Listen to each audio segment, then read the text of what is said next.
अहमद साहब, ये जिस फॉरवर्ड ब्लॉक का जिक्र कर रहे हैं, ये आमतौर पर लोटा क्रेसी के ज़रिए बनाया जाता है, तो ये क्या अभी कानून में गुंजाइश है ऐसे किसी फॉरवर्ड ब्लॉक की?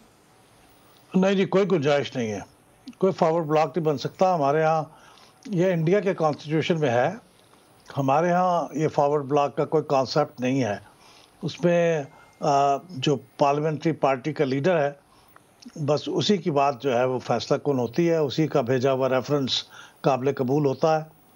तो मेरा ख्याल है फॉरवर्ड ब्लॉक वाली बात नहीं, लेकिन इनको एक ये फ़ायदा होगा मलिक साहब कि अगर वोट ऑफ नो कॉन्फिडेंस के लिए तो ये तादाद पूरी नहीं कर पाएँगे, क्योंकि इनकी ज़िम्मेदारी होगी। पंजाब असेंबली में भी अक्सरियत इनकी नहीं है, वो साबित करनी होगी, और इसी तरह खैबर पख्तूनख्वा में तो बिल्कुल ही नहीं हो सकेगी। लेकिन वोट ऑफ कॉन्फिडेंस वाली सूरत में ये सूरत हाल पैदा हो सकती है कि फिर चूँकि वज़ीर आला को अपनी मेजॉरिटी साबित करनी होगी, और अगर कुछ मेंबर जो अभी राजा साहब फरमा रहे थे कि वो नाराज़ हैं, खुश नहीं हैं, वो किसी वजह से अपने आप को एब्सेंट कर लें, वो ना आ सकें, कहें बीमार हैं, कुछ हैं, तो फिर वो पंजाब में तो बहुत क्लोज़ है मामला।